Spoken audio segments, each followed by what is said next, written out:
Ang sarap kausap ni na Carlo at Vivian, no? Huwag kayong aalis dahil pagbalik natin, mas mai-inlove kayo sa nagparaya sa kanyang pag-ibig. OMG! Si Martin ba ito?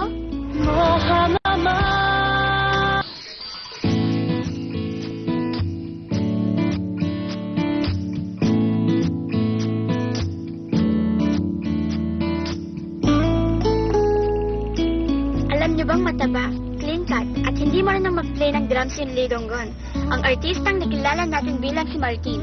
Kabalikaran lahat, no? Kinailangan niyang matuto ng drums at mag-iba ng itsura bago magsimula ang lovers. Pero kahit ano pang itsura niya, idol pa rin siya pagdating sa love niya kay Vivian. Ang cute-cute talaga dahil yung shining armor ni Vivian na si Martin. Kaya ang dami nakatira sa kanya. Including me. Pati ba naman ikaw, Sandy? What does he mean? Nagsiselos na ba si Hiro? Maybe. Pero let's know more about Martin muna.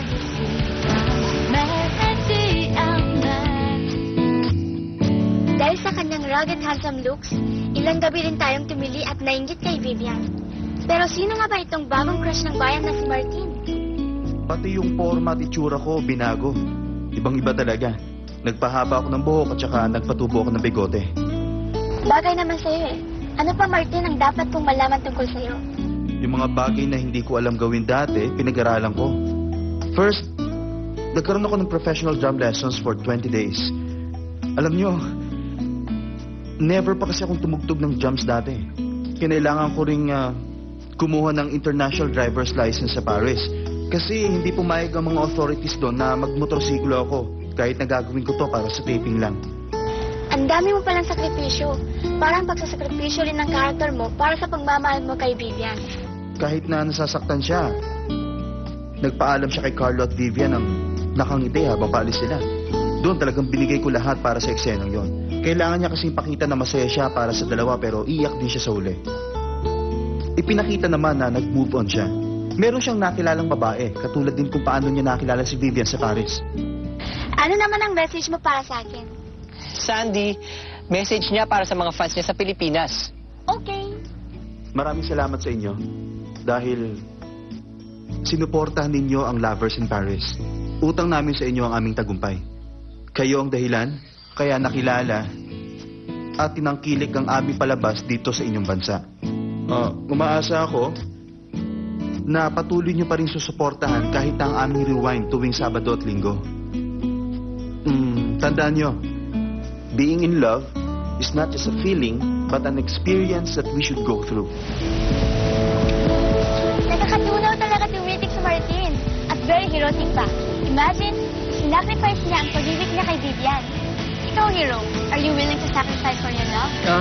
Hindi ko alam eh. Pero ito lang mapapangako ko, Sandy. Gagawin ko lahat-lahat para lang sa taong mamahalin ko.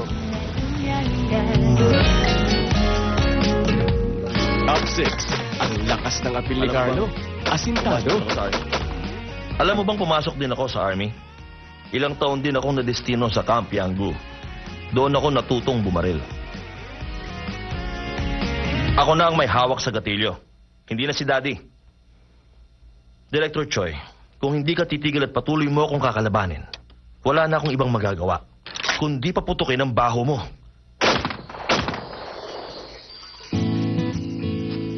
Here's the top 5 best scenes. Sa pagidling, taglay ko ang ngiti mo, ang nasa utak ko, ang makasama ka habang buhay. Ikaw lamang ang pag-ibig ko, kahit masaktan ako. Ang buhay ko'y alay tuwi na dumaan man ang bagyo. Pagmamahal ko, tapat at wagas. kahit magunaw ang mundo, Narito lang sa piling mo. naghihintay, umaasang mapansin mo. Still in top 5 ang awitin ni Vivian. Malaman mo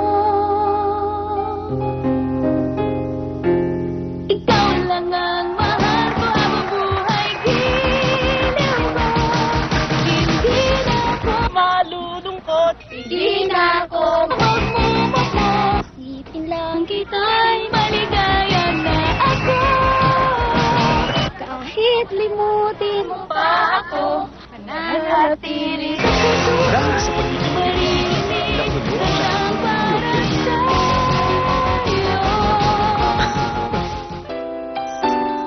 Now a top 4. Two-man's competition.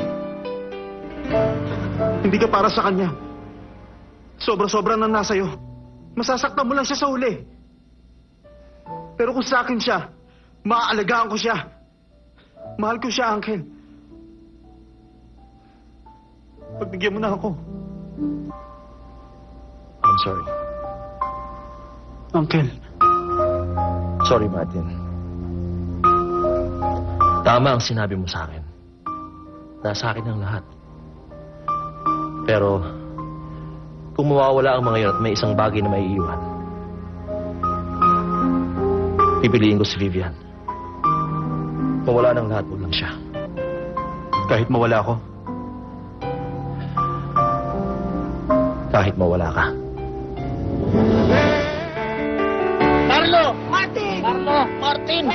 Martin! Ang sarap talagang balik-balikan ng romantic moments ng lovers. Biruin mo tong si Carlo, Sandy. Kinantahan ba naman si Vivian sa harap ni Corina? Miss Corina Sanchez? Could you give us a very, very short song? 문이 열리네요. 그대가 들어오죠. 첫눈에 난 너 하나만.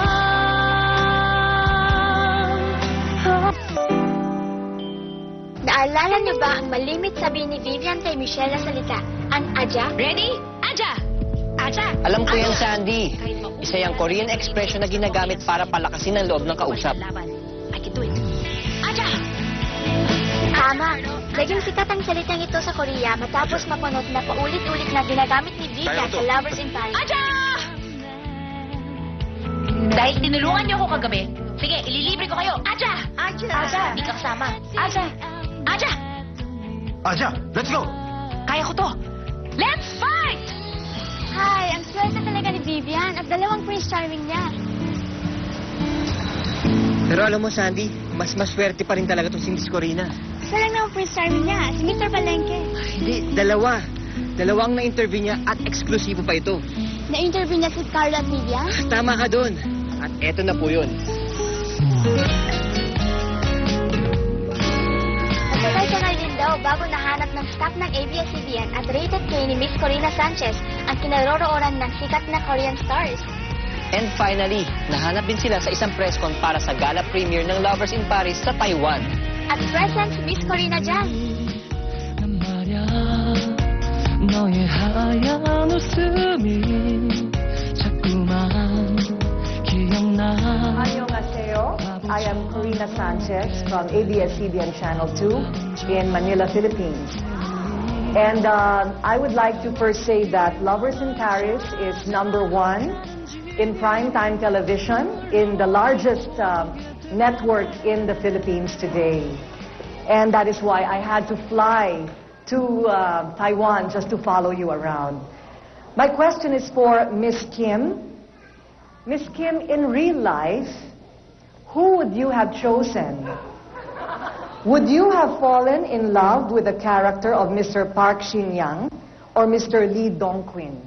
And why?